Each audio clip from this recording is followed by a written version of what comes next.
కొంతకాలంగా బీజేపీలో బీఆర్ఎస్ విలీనం అవుతుందనే వార్తలు అటు మెయిన్ స్ట్రీమ్ ఇటు సోషల్ మీడియాలో కూడా ట్రెండింగ్లో ఉన్నాయి. ఈ క్రమంలో కేటీఆర్ హరీష్ రావు ఢిల్లీ టూర్ ఈ వార్తలకు మరింత బలాన్ని చేకూరుస్తోంది.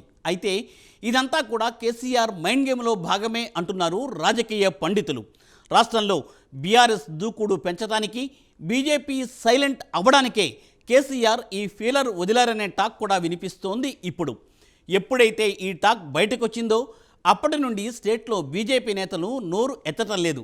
సో ఆటోమేటిక్గా బీఆర్ఎస్ వాయిస్ ఎక్కువగా వినిపించింది. దీంతో రాష్ట్రంలో ప్రభుత్వానికి తామే అసలైన ప్రత్యామ్నాయం అని గులాబీ నేతలు ఘంటాపదంగా చెప్పగలుగుతున్నారట ఇప్పుడు. అయితే ప్రస్తుతానికి విలీనం లేకపోయినా ఫ్యూచర్లో మాత్రం కమలంతో పొత్తు ఉంటుందనే ఫీలర్స్ వదిలారు కేటీఆర్. దీంతో ఫిరాయించాలి అనుకునే నేతలు పునరాలోచనలో పడతారనే స్కెచ్ వేశారు కేటీఆర్. మరి కేటీఆర్ స్కెచ్ వర్కౌట్ అవుతుందా?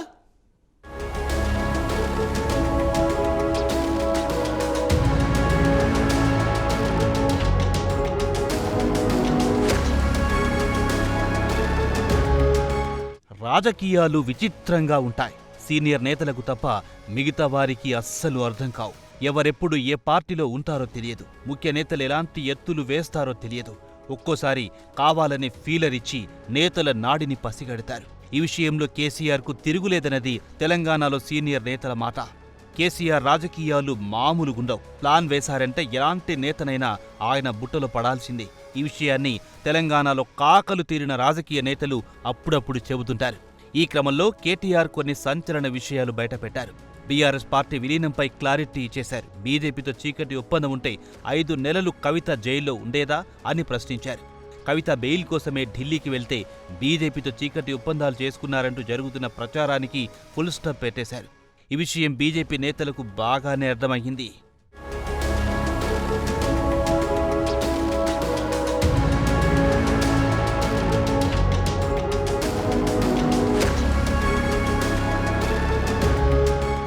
కొద్ది రోజుల కిందట కేటీఆర్, హరీష్ రావు ఢిల్లీకి వెళ్లారు. కవిత బెయిల్ కోసం సీనియర్ అడ్వకేట్లతో మంతనాలు జరిపారు.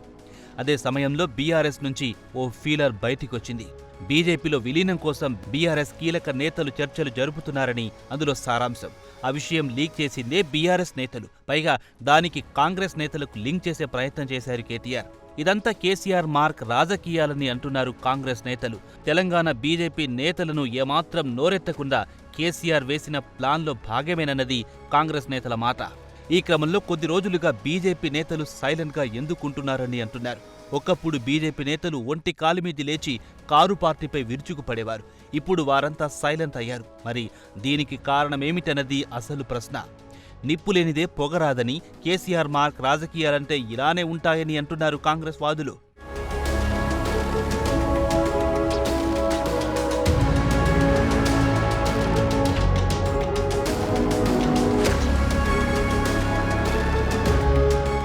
మరోవైపు బీజేపీ బీఆర్ఎస్ విలీనమంటూ గత కొద్ది రోజులుగా జరిగిన ప్రచారాన్ని ఆలస్యంగా కేటీఆర్ ఖండించగా, తాజాగా ఆయన చేసిన వ్యాఖ్యలు కొత్త సందేహాలను రేకెత్తిస్తున్నాయి. బీజేపీలో బీఆర్ఎస్ విలీనం కాదు, పొత్తు ఉండనుందన్న తరహాలో కామెంట్స్ చేశారు. పార్లమెంట్ ఎన్నికల్లో ఏ కూటమిలోనూ లేని పార్టీలను ప్రజలు ఆదరించలేదని వ్యాఖ్యానించడం ఇందుకు బలం చేకూర్చుతోంది. బీఆర్ఎస్ అధికారం కోల్పోయాక ఎమ్మెల్యేలు, కీలక నేతలు కాంగ్రెస్లో చేరుతున్నారు. ఇంకొంతమంది చేరేందుకు రెడీగా ఉన్నారన్న ప్రచారం జరుగుతోంది. బీఆర్ఎస్ ఒంటరిగా మనగలడం అసాధ్యమని పలువురు నేతలు ఆ పార్టీకి గుడ్ బై చెబుతున్నారు. అయితే పార్టీని వరుసగా నేతలు వీడుతున్న నేపథ్యంలో వారిని కాపాడుకునేందుకు భవిష్యత్తులో జాతీయ పార్టీ బీజేపీతో పొత్తు ఉంటుందని పరోక్షంగా కేటీఆర్ సంకేతాలు ఇస్తున్నారా అనే చర్చ జరుగుతోంది. ఢిల్లీ అసెంబ్లీ ఎన్నికల తర్వాత బీఆర్ఎస్ విలీనమంటూ ప్రచారం జరుగుతున్న తరుణంలో కేటీఆర్ చేసిన వ్యాఖ్యలు విలీనం కాదు, పొత్తుకు సిద్ధమని సంకేతాలు పంపినట్లుందని రాజకీయ వర్గాలు అభిప్రాయపడుతున్నాయి.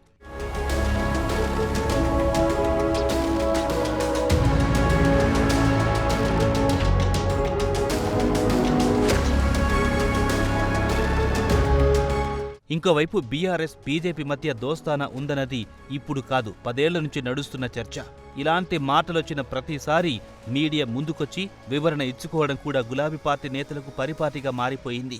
ఒకవేళ నిజమే అయితే హ్యాట్రిక్ అటర్ ఫ్లాప్ అయి కారు షెడ్డున ఎందుకు పడుతుంది? పోనీ అదీ కాదనుకుంటే కేసీఆర్ కుమార్తె కల్వకుంట్ల కవిత 150 రోజులుగా తీహార్ జైల్లో ఎందుకుంటారు అనేది మినిమం సెన్స్ కదా.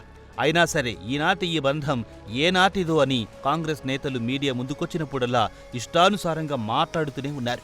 ఓవైపు కవితపై ఆరోపణలు, మరోవైపు పార్టీ విలీనంపై వార్తలు వరుసగా వస్తూ ఉండడంతో ఇలా కాదని నేరుగా బీఆర్ఎస్ వర్కింగ్ ప్రెసిడెంట్ కేటీఆర్ స్వయంగా రంగంలోకి దిగి అన్ని విషయాలపైనే ఫుల్ క్లారిటీ ఇచ్చేసుకున్నారు. నిజంగా తమకు బీజేపీతో లోపాయికారి ఒప్పందం ఉంటే మా ఇంటి ఆడబిడ్డ కవితమ్మ 150 రోజులు జైల్లో ఉండేదా? ఎందుకు ఒక్క కాంగ్రెస్ నాయకుడు కూడా జైల్లో లేడు? అంతే, ఎవరికి లోపాయికారి ఒప్పందం ఉందో అర్థం చేసుకోండి. బీఆర్ఎస్ పార్టీ పెట్టినప్పటి నుంచే కుట్రలు చేశారు. ఇంకో 50 ఏళ్లు కూడా బీఆర్ఎస్ ఉంటుందని చెప్పుకోవాల్సిన పరిస్థితి వచ్చింది. అది కూడా నమ్మండి మహాప్రభోయ్ అని నెత్తి నోరు మొత్తుకొని మరీ కేటీఆర్ చెప్పాల్సిన పరిస్థితి నెలకొంది.